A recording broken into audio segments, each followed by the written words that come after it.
Hi everybody and welcome back. So today we're going to be talking about week 20. Oh my goodness. Every week I'm like freaking out that we keep getting further and further along, but obviously this is how pregnancy works. But now that we're in week 20, it's like we are halfway there, my friends. It's crazy. In 5 months' time, I'm going to have me a little baby. So this is like yet another milestone when you reach the midway point, so all very good, all very exciting. Unfortunately, I have not weighed myself today or yesterday, and the baby is sleeping in the room with the scale, so that's just not going to happen today, but I definitely feel like I'm starting to fill out. A lot of clothes that I have that are maternity clothes I haven't really been wearing because I haven't really been able to fit into them, like they've been a little bit too loose, but I am definitely starting to fill out, especially in the hip area, in the butt area. It's like, yeah, it's starting, I mean, I obviously look like I'm pregnant, I have a bump, but I'm starting to just like expand everywhere else. So there's a part of me that's like, oh my God, like obviously that's a part of pregnancy, but it's just like a little bit scary when you realize like how big one can actually get. So it's all part and process of being pregnant, and I also know that I will lose the weight, and I just have to keep reminding myself like all is good. I was just talking about this with my friend today who's in her 35th week of being pregnant. But we were just talking about how it's not even like, it's not like the weight. Yeah, the weight sucks a little bit when you start putting on all that weight. But what really sucks is when you start getting to a point where you just like, it's difficult to move around. It's difficult to do things. That's the part that starts to like really get you. And I'm starting to feel like not like I'm so big that I can't do anything, because that's really not the case. But rather, it's like if I sit down and I forgot to get my cup of water or something, I'm like, oh, damn. You know, like I just don't want to have to get back up again. I'm feeling a little bit tired.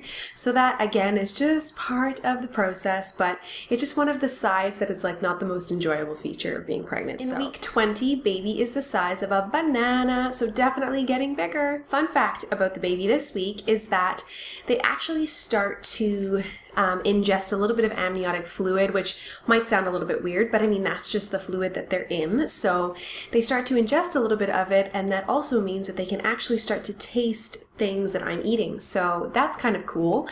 Poor little baby, all they've been eating is Nando's, it seems like. I am just completely, utterly, and ridiculously addicted to Nando's. I just order one thing when I'm there. I get their chicken wrap with like all this spicy sauce, and oh my God, my mouth starts watering just thinking about it, which is ridiculous because I just had Nando's for lunch.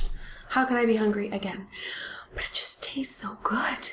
Yeah, and probably have been there 3 times this week. It's embarrassing when the delivery guy shows up at your door and he recognizes you. You know there's a problem. As for symptoms this week, since I have officially stopped breastfeeding, I have noticed a change in that department in the sense that they have gotten a little bit bigger. I'm starting to get like the full-on pregnancy boob thing happening. So I'm rather well endowed to begin with, so this is not a part that I look forward to entirely because they just get big and in the way.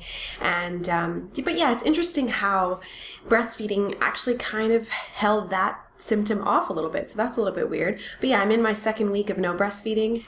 Yay! I'm feeling really good in that sense. I feel rested. Esme is still getting a lot of sleep, so I've just put out some videos about how I weaned and all of that, so if you're curious, definitely go check those out. But yeah, so that's another symptom I have this week. You can probably tell just by looking at this face that I'm looking pregnant. Ugh. Everyone's starting to tell me that my face is looking pregnant. And you know, I'm not one to get overly irritable by comments like that because you have to expect it. Your body is changing, your belly is growing, you're expanding. But the face, I don't know. It's like, it's just, it's just everything, you know, everybody sees your face, and I know I start to fill out, like, basically when I put on weight, I get it in the cheeks, and the boobs, and in the other set of cheeks. So, yeah, I'm starting to notice, like, I'm starting to fill out over here, so get used to it because you're going to be looking at this face for a while. Overall, though, I feel really good. Last week, I was experiencing some pelvis pain, and fortunately, oh, thank God, it has not returned this week. I've just been feeling good. I just feel like myself. I didn't make it to yoga on the weekend, so I feel a little bit like I could definitely do with some stretching, which I really haven't been doing that much of at home, but I could do with some more stretching. I could do with a little bit more exercise in my life, but overall, I'm feeling good. I'm feeling healthy. yeah, and I'm sleeping okay. I had 2 nights this week, or rather 2 mornings, where I was up really early, like pregnancy insomnia or something. I don't know, it's like, I mean, ladies, those of you that are pregnant, you know what I'm saying here. You get up, it's like 5:30 in the morning and you gotta pee. And then you go to the toilet and you come back and you think, okay, I'll just go back to sleep. Then the baby starts kicking you and then you realize you're hungry and you're like, damn it, I gotta get up and get a snack. And by the time you get a snack, your day is already rolling. And then Esme crawls out of bed and I'm like, okay, fine, I'm done. I'm ready for the day. So, yucky side effect. But I try on those days to like have a nap in the afternoon, or at least if I don't rest in the afternoon, go to bed early, and that's kind of been helping balance me out. So overall, I'm feeling pretty good. As for cravings, I talked about my Nando's craving. It's absurd. Every time I even say the word, my mouth starts to water. Like, this is a problem. But whatever, it could be worse. When I was pregnant with Esme, I was addicted to McDonald's, and like I felt such guilt every time I ate it. Ah, it was terrible. But this time, it's like, it's Nando's. It's a healthy chicken wrap.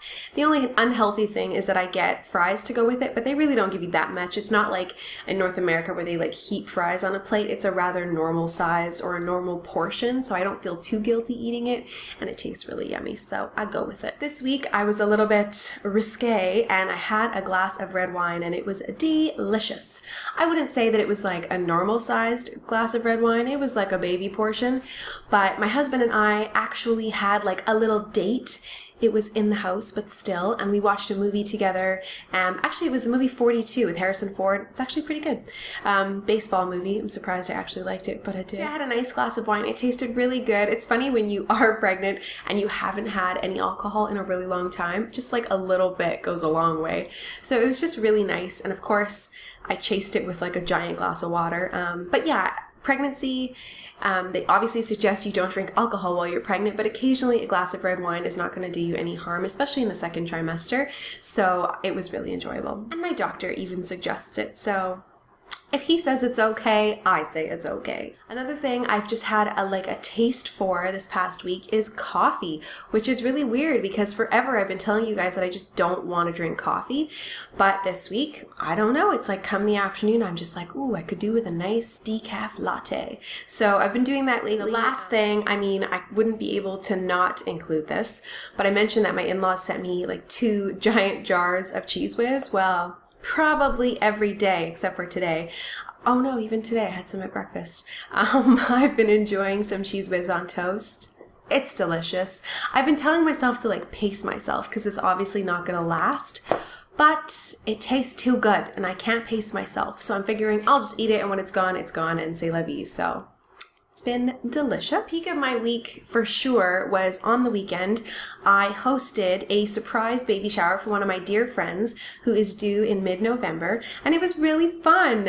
It was just a very casual, small get-together. We just had desserts and coffee and tea and just girl chat, and it was really, really nice. We had it out at a restaurant, so super easy to plan, and obviously the cleanup portion was really easy. But it was really nice because it was also a surprise, and she happens to be having her baby, her 2nd baby. So I've mentioned her throughout this video, but she is due to have her baby boy in mid-November, and she has a little girl the same age as Esme. And it was just really nice to surprise her with a fun little get-together. And I think when you live abroad and you don't necessarily have like a really large group of friends, or even like super, super close friends, not to say that you don't make close friends, but sometimes it's like you kind of miss out on those types of things like baby showers, and because generally other people throw them for you. You don't normally host your own baby shower. So you really hope that somebody will do that for you. And anyway, she, like myself, didn't have a baby shower with her daughter because she, like myself, was new in her city. She was living in Bangkok at the time and just didn't know anybody to throw a party for her. So in a way, you kind of feel like, I didn't really get that special time. Not that it's the end of the world if you don't have a baby shower, it's just a little party, but it makes you feel really special, and you're so excited that this baby's coming, and it's so fun to have your friends share in on the excitement. And so I really, really wanted her to have that celebration for her special day. So it was really fun for me. Like, I feel like even though it was all about her and it was her party, I feel like I don't know, like I got so much out of it just seeing her so happy. So it was really, really good. So now I will show you a glimpse of my belly at 20 weeks. Go figure. Look at this belly button. If you have seen some of my videos, I mentioned a while back that one of my things that made me a little bit like queasy was the outie. And oh my god, lo and behold, I'm getting one. This is crazy. It is what it is, and I'm just going with it. So here it is, the belly at 20 weeks. Thank you so much for watching. It's always a pleasure for me to read the comments that you leave, and I so appreciate your support of my channel. If you haven't already, please subscribe. I'm doing weekly pregnancy vlogs up until this baby makes an appearance, and I will be having a gender reveal very soon because my next appointment is on October 17th, and I can't wait. I'm so excited. And I also put together regular videos about beauty things that I like, and also some stuff about Malaysia. So definitely stay watching for those, and I will see you in my next video. Bye guys.